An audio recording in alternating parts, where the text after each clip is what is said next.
사상 초유의 코로나19 사태 속에 치러진 21대 총선, 더불어민주당이 제1당을 차지하고 더불어시민당과 더하면 과반 의석을 차지하는 것으로 예측되고 있습니다. 네, 전문가와 함께 이야기 나눠보겠습니다. 김홍국 대진대 개원 교수, 이종훈 정치평론가와 함께하겠습니다. 어서 오십시오. 네, 안녕하세요. 안녕하세요. 네, 앞서 이제 말씀을 드리긴 했는데 더불어민주당과 시민당이 단독 과반 의석을 차지할 것으로 일단 출구조사 결과는 나왔습니다. 어떻게 보셨습니까? 일단 마지막까지 다 봐야죠. 네. 왜냐하면 출구조사가 그동안에 있었던 그 신뢰도 측면에서 네. 훨씬 더 개선이 됐다고는 보여집니다. 네. 안심번호라든가 뭐 무선 전화를 사용한다든가 다양한 그런 빅데이터 기법도 사용하고요. 그런 측면에서 많이 개선이 됐지만 최종 결과 지금 보면은 수도권 지역에서는 초접전 지역들이 많거든요. 네. 1%, 2%뭐 그런 것들이 많기 때문에 저는 그런 1%, 2% 포인트 차라면은 언제든 저희가 그동안 경험해봤지만 그런 상황이 있을 거다. 대신에 지금까지의 흐름으로 본다면 과반 목표는 달성할 것으로 보이는데요. 네. 결국은 코로나19 과정에서 보여줬던 문재인 대통령과 또 정세균 총리 그리고 정부에서 국민을 위해서 헌신적으로 노력하고 정보 공개라든가 또는 치밀한 이런 추적 조사라든가 전 세계의 호평을 받았고 이런 과정, 이 선거까지 하는 과정을 통해서 파이낸셜 타임스 같은 경우는 아시아 민주주의의 등불이다라고까지 표현하지 않았습니까? 네. 그럴 정도로 호의적인 반응을 끌었던 이런 코로나19 사태 그리고 그동안의 국정을 하는 과정 중에서 개혁을 하려고 노력했지만 사실상 많은 어떤 이 발목 잡기 반대를 위한 반대 이런 속에서 개혁을 제대로 못한 부분에 대해서는 사실은 정권 심판론이 이런 코로나19 사태로 많이 가려진 측면도 있다고 봅니다. 네. 그럼 국민들께서는 문재인 정부 3년 이후에 이번 남은 기간 동안 정말로 최선을 다해서 개혁하라는 그런 다시 한번 신뢰를 실어준 것으로 보이고요.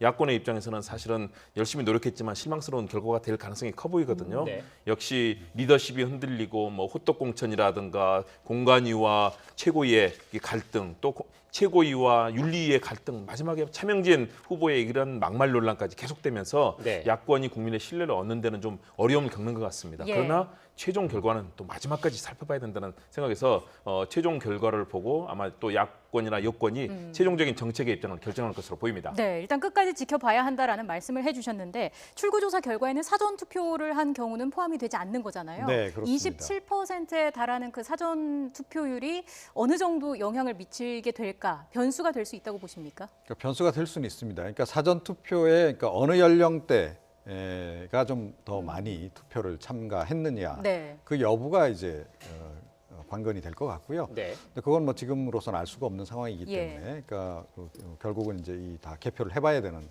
그런 상황인데 약간의 오차는 좀 있지 않을까 이런 생각이 좀 들어요. 예.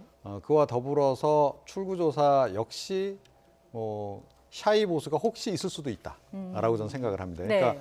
여론조사에 응답을 잘 안 하는 샤이 보수층이 만약에 있었다라고 전제한다면 출구조사에서도 제대로 응답을 안 했을 가능성은 존재하는 거거든요. 그래서 그런 여지, 그런 정도의 오차는 좀 우리가 감안해서 좀 봐야 되지 않을까 이렇게 생각을 합니다. 네, 네. 지금 또 화면 하단에 이제 오늘 투표율이 이제 최종적으로 나왔습니다. 66.2%로 집계가 됐습니다.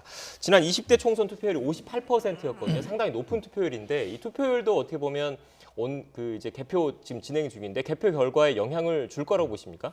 그렇죠. 상당히 영향을 줄 겁니다. 대신에 과연 어느 층들을 많이 자신의 지지층을 결집시켰는가. 네. 그동안에 전통적으로 여권 같은 경우는 진보층이고 대개 30대, 40대가 이제 중심적으로 지지 세력이었거든요. 네. 그리고 60대, 70대 고연령층은 보수 진영의 지지 세력 아니었습니까? 그렇다면 어느 진영의 그런 유권자들이 더 많이 왔는가? 이번에는 특히 60대, 70대 고연령층이 218만 명 이상 이렇게 지난 총선에 비해서 늘었거든요. 네.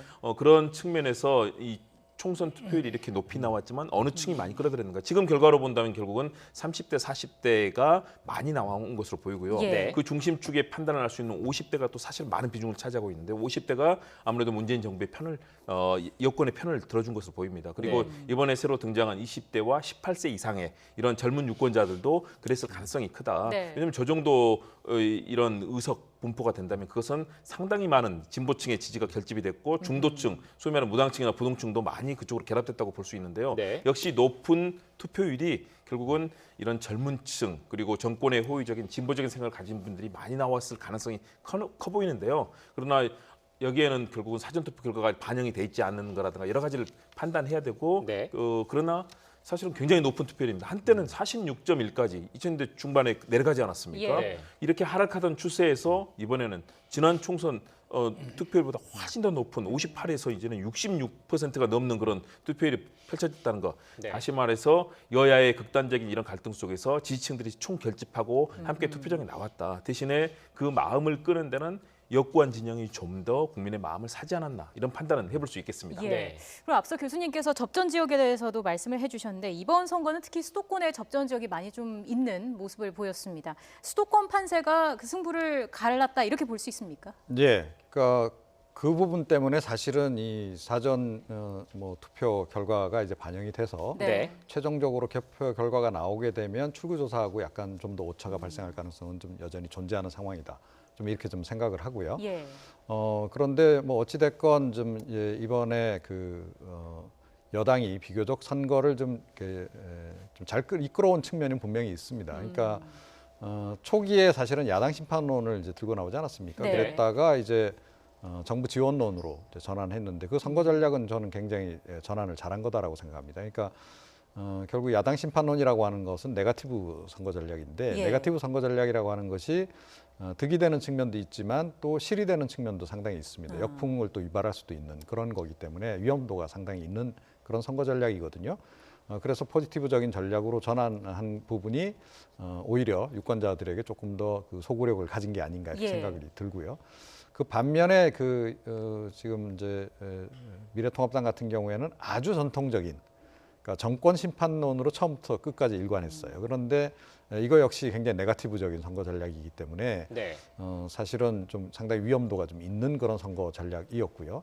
근데 결과적으로 뭐 이제 그것이 먹혀들기가 좀 어려웠던 그런 부분은 자책 때문에 결국 그렇습니다. 그러니까 스스로 실책을 좀 많이 범하지 않았습니까? 그러니까 여러 가지 이제 막말 논란이라든가 네. 이런 것들 때문에 오히려 지금 여당 쪽에서 철회를 했음에도 불구하고 야당이 아직 좀 정신을 덜 차렸구나, 네. 좀 심판을 해야 된다라고 하는 그런 여론이 좀 적잖이 작용을 좀 했던 그런 예. 측면이 좀 있지 않나 이렇게 생각합니다. 네. 지금 개표 초반입니다. 지금 현재 실시간으로 개표 상황 지금 보고 계시는데요. 지역별로도 한번 좀 짚어보도록 하겠습니다. 앞서 말씀하실 때 수도권 지역에 특히 이제 접전지가 많고 또 승부처지 않습니까? 아무래도 서울 종로 같은 경우에는 뭐 전직 총리 출신에다가 잠재적인 대선 주자이기 때문에 관심이 많은 곳인데 어떻게 보십니까? 그렇죠. 역대 3명의 대통령을 배출했고 네. 대한민국 정치의 바로미터가 되는 곳이 바로 종로 네. 아니겠습니까? 거기에다가 전직 전 총리와 전 총리가 출격을 했습니다. 네.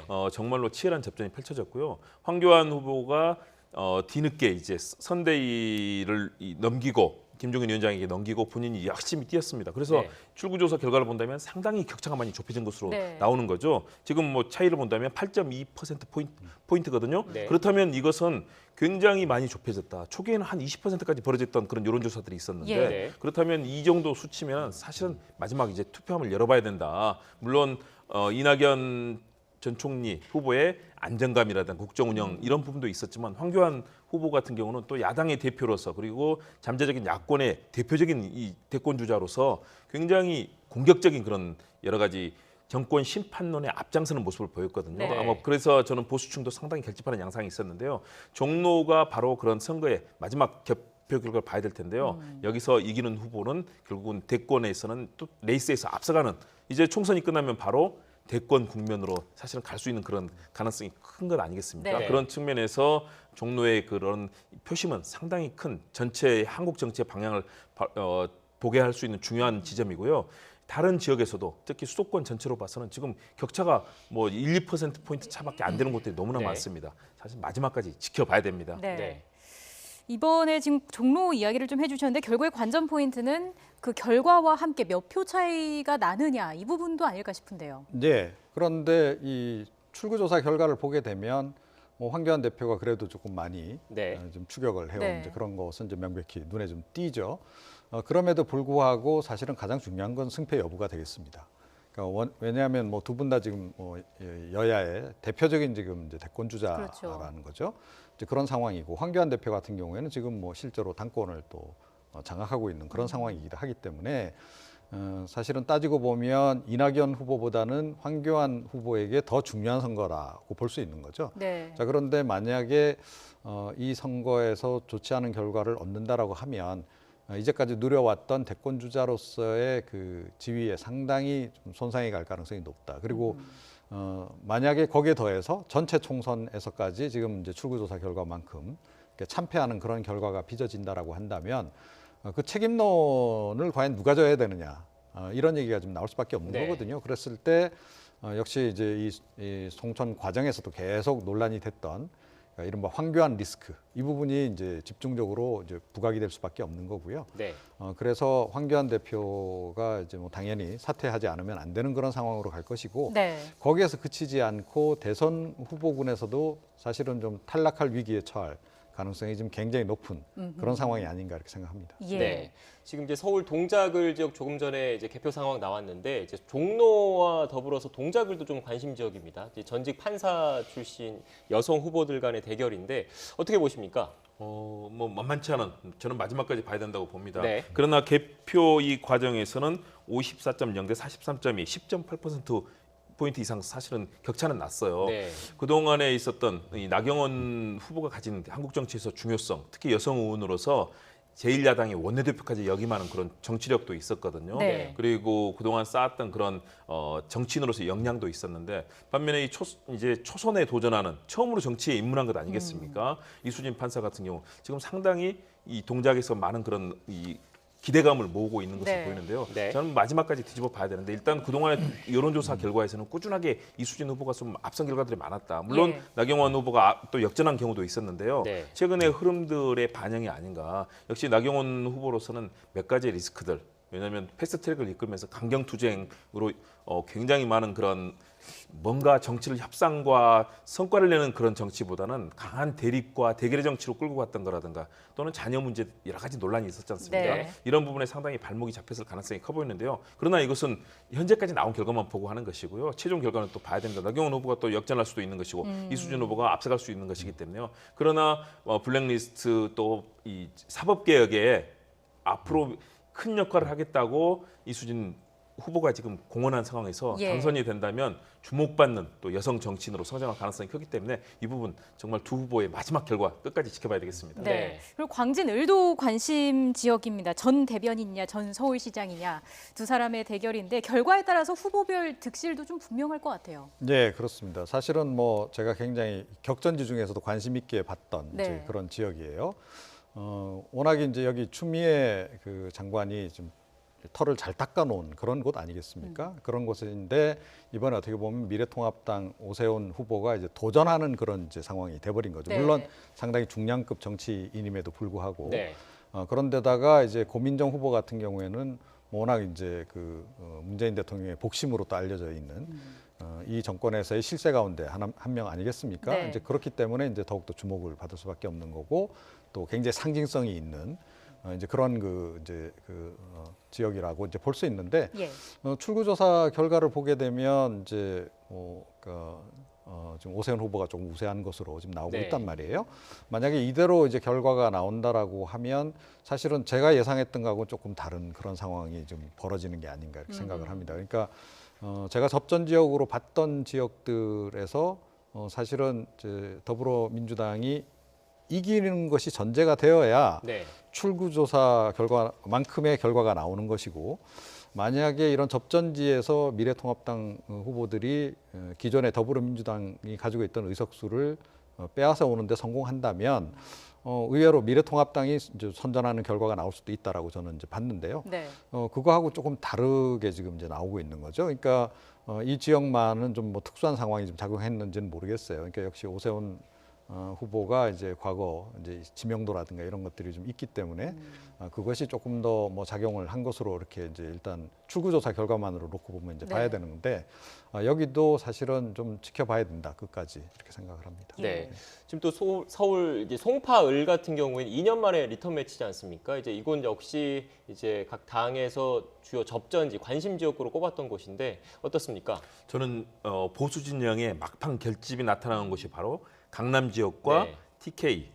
PK 영남 지역이라고 봅니다. 네. 그중에서 강남 지역이 대표적인데요. 네. 바로 이곳입니다. 최재성 의원 같은 경우는 사실은 상당히 노련하고 네. 뭐 여당의 대변인까지 지내는 등 정치력도 상당한 그런 모습이고 지난번 보궐선거에서 당선이 됐습니다. 네. 그 당시에 상당히 그런 그 정치적인 역량들은 인정을 받았습니다. 이번에 배현진 후보가 또 출구조사에서는 상당히 큰 차로 앞서고 있습니다. 네. 네. 다시 말해서 지난번 지방선거에서는 강남 지역의 서초를 제외하고는 나머지 이 송파라든가 강남 다 여당 쪽으로 넘어가지 않았습니까? 네, 그렇죠. 그러나 이번에 다시 보수 표심이 결집했다. 특히 문재인 정부가 이길 가능성들, 이 여당이 이길 가능성에 대한 여러 가지 그런 전망들이 나오면서 TK 지역과 강남 지역은 결집을 한 것으로 보입니다. 예. 마지막에 뭐 잠실운동장을 진료소로 쓴다든가 여러 가지 현안들도 나오긴 했었는데요. 결국 노련한 최재성 후보에게 배현진 후보가 앞서는 출구조사 결과처럼 된다면은 결국은 강남 지역의 결집도를 다시 한번 보여주는 것이다.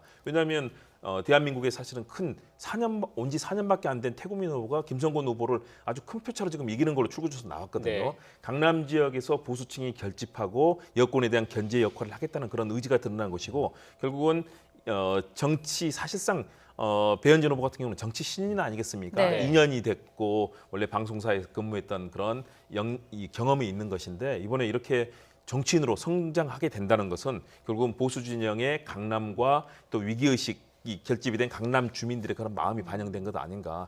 서울에서 다시 한번 또 강남이 섬처럼 또 강남 지역이 대결하는 양상이 될 수도 있거든요. 그런 측면에서 굉장히 주목되는 지역이라고 판단할 수 있습니다. 예. 네. 서대문 갑은 어떨까요? 우상호 후보랑 이성원 후보가 6번째 대결입니다. 역대 네. 전적도 상당히 팽팽하고요. 아, 그렇죠. 예, 그래서 이번에도 이제 다시 한번 어떻게 보면 이제 리턴 매치가 좀 예. 이루어지는 이제 그런 그 상황인데, 사실은 그래서 이제 이곳에서도 누가 되느냐에 따라서 전체 이 서울 판세를 약간 가늠해 볼 수 있는 거 아니냐라는 얘기도 그래서 지금 나오고 있는 그런 그 상황이긴 한데요.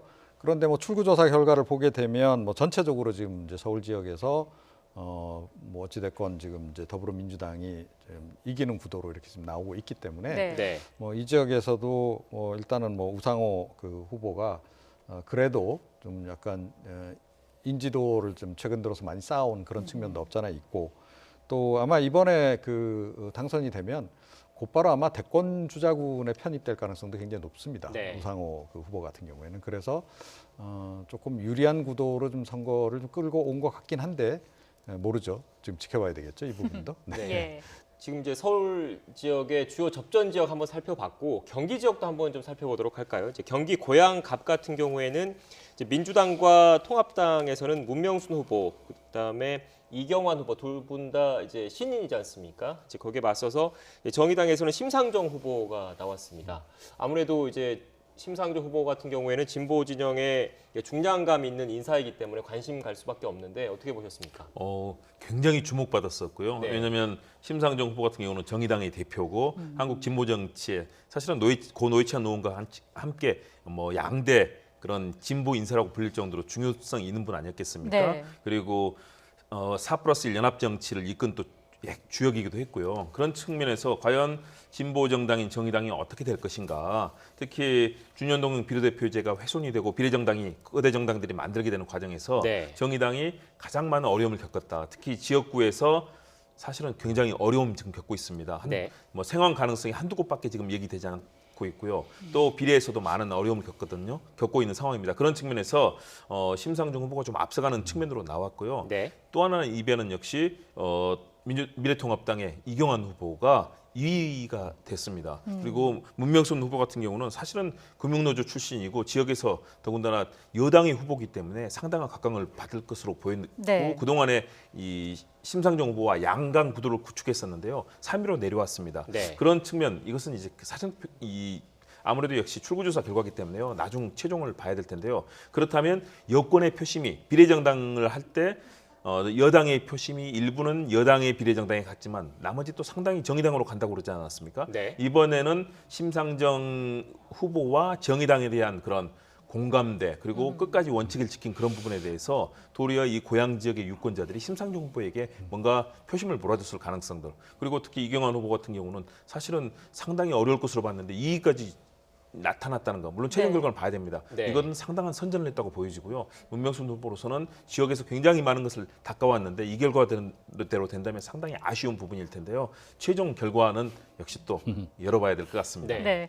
그리고 이용우 후보와 김연아 후보가 맞붙은 경기 고양정 후보 간의 3기 신도시가 이슈가 됐었는데 네. 아무래도 정부의 부동산 정책에 대한 민심을 좀 판단해 볼 수 있는 잣대가 되지 않을까라는 생각이 드는데요. 아, 그렇죠. 이제 김현미 이제 국토부 장관 원래 관리했던 지역구 아니겠습니까? 이제 그런데 사실 3기 신도시 이제 발표하면서 이제 고양시 지역에서 상당히 좀 반발이 좀 많이 이제 유발이 됐던 거고, 그래서 워낙은 이제 상당히 지금 여당에 유리한 그런 지역구였는데 최근에 민심은 그렇게 여당에 호의적이지만 않은 이제 예. 그런 곳입니다. 그런 곳이기 때문에 또 더욱이 미래통합당 쪽에서는 일종의 저격수를 투입을 한 거죠. 예, 부동산 전문가를 이제 투입을 한 겁니다. 네. 그래서 김현미 장관과 대비 효과를 이제 극대화하면서 3기 신도시 고양 시민의 의지 없이는 이건 추진하기 어려운 것이다. 이렇게 이제 기치를 내걸고 지금 이제 반격에 나선 이제 그런 상황에서 과연 이제 그 금융 전문가인 이제 이용우 후보가 이제 그 지역을 어떻게 지켜낼 수 있을지 그건 이제 지켜봐야 되는 네. 그런 상황인 네. 거죠. 네.